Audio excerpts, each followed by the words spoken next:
बच्चों, आज हम लोग इतिहास का प्रथम अध्याय आधुनिक काल में भारत का इतिहास पढ़ेंगे। बच्चों, हम लोग इसमें सीखेंगे इतिहास में तारीखों का महत्व, विज्ञापन का प्रभाव, आधुनिक भारत के भौगोलिक भूभाग, अवधिया वर्गीकरण, औपनिवेशिकता, आधुनिक ऐतिहासिक स्रोत तथा सर्वेक्षण एवं रिकॉर्ड्स। मुझे पता है आप में से बहुत बच्चों को इतिहास काफी नीरस एवं उबाऊ लगता होगा। बहुतों के मन में तो यह सवाल आता होगा कि भाई हम इतिहास पढ़े क्यों। तो आज इन दोनों समस्याओं का निवारण इस वीडियो में कर दिया जाएगा। बच्चों, इतिहास एकमात्र ऐसा विषय है जिसमें सभी विषयों का समावेश होता है। जैसे अगर आप इतिहास में तिथियां गणना करते हैं तो यह गणित बन जाता है। अगर आप पुराने समय के भौगोलिक स्थितियों को समझते हैं तो इतिहास भूगोल बन जाता है। अगर आप जमीन से खोदकर कोई चीज निकालते हैं, उसकी जांच पड़ताल करते हैं तो यह विज्ञान बन जाता है। इतिहास में कहानियों का भी समावेश होता है जो इसे कभी कभी साहित्य भी बना देता है।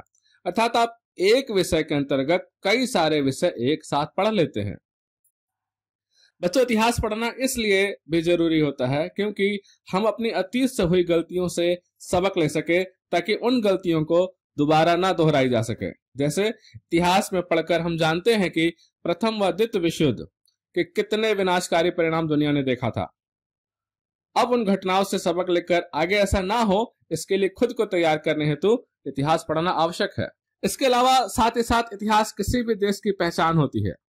उदाहरण स्वरूप मान लीजिए कि अगर भारत का इतिहास लोग पढ़ते हैं, ये पाते हैं पढ़ने के बाद कि किस तरह भारत में ऋषि मुनि या योग वगैरह होता था, यहाँ साधना हुआ करती थी।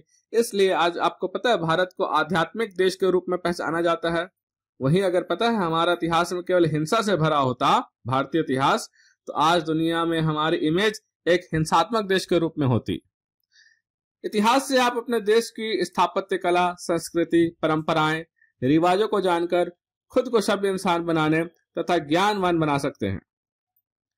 वास्तव में इतिहास अलग अलग समय पर होने वाले बदलावों के विषय में बताता है। अब इतिहास के आपके नीरसपन तथा उबाऊपन को दूर करते हैं और मनोरंजक ढंग से इस चैप्टर को समझते हैं और शुरुआत करते हैं। देखते हैं सबसे पहला पॉइंट, इतिहास में तारीखों का महत्व। बच्चों, अतीत और वर्तमान की तुलना करने के क्रम में हम घटनाओं का तिथिवार विवरण ढूंढते हैं। यह इसलिए भी आवश्यक है ताकि इन घटनाओं की सत्यता को जांचा जा सके।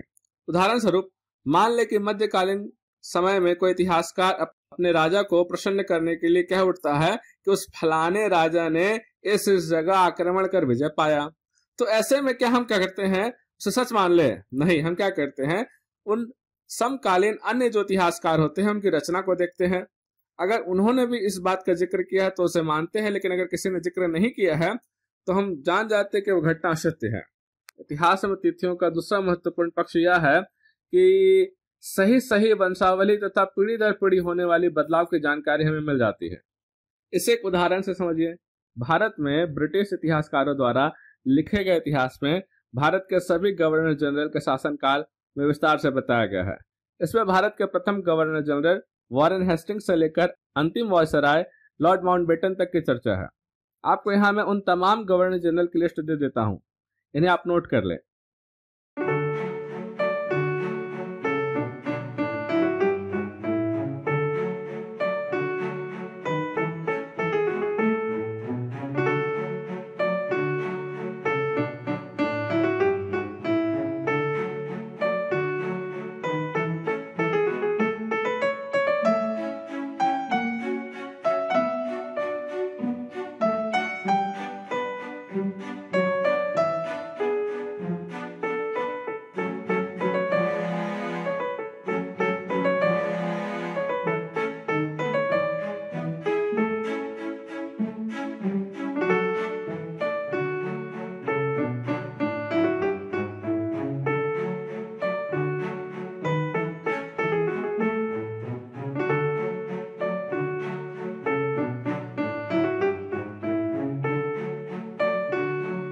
बच्चों, आधुनिक इतिहास की पुस्तकों में तिथियों का महत्व इन्हीं अधिकारियों की गतिविधियों, नीतियां तथा उपलब्धियों के आधार पर तय है।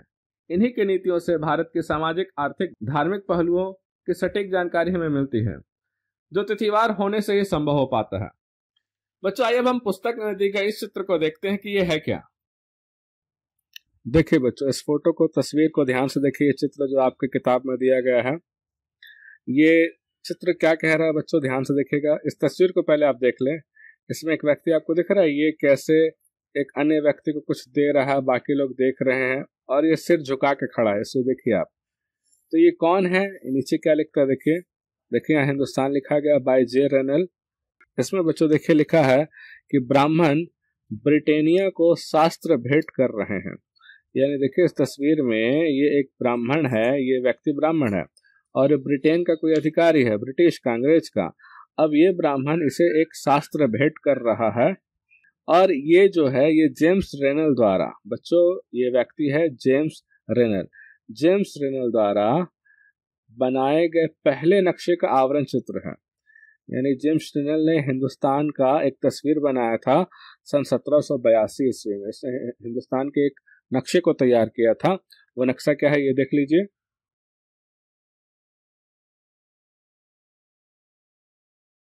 तो इसी नक्शे को तैयार करने के क्रम में ये वाली जो तस्वीर है बच्चों जिसे आप देख रहे हैं, इससे आवरण में, यानी जैसे कोई कॉपी होती है उसके फर्स्ट में उसका जो फोटो कुछ रहती है, तस्वीर रहती है, वो उसका कवर रहता है, तो उसी कवर में इस चित्र को उसने बनाया था। और ये काम, ये नक्शा बनाने का काम उसे किसने सौंपा था बच्चों? रॉबर्ट क्लाइव ने।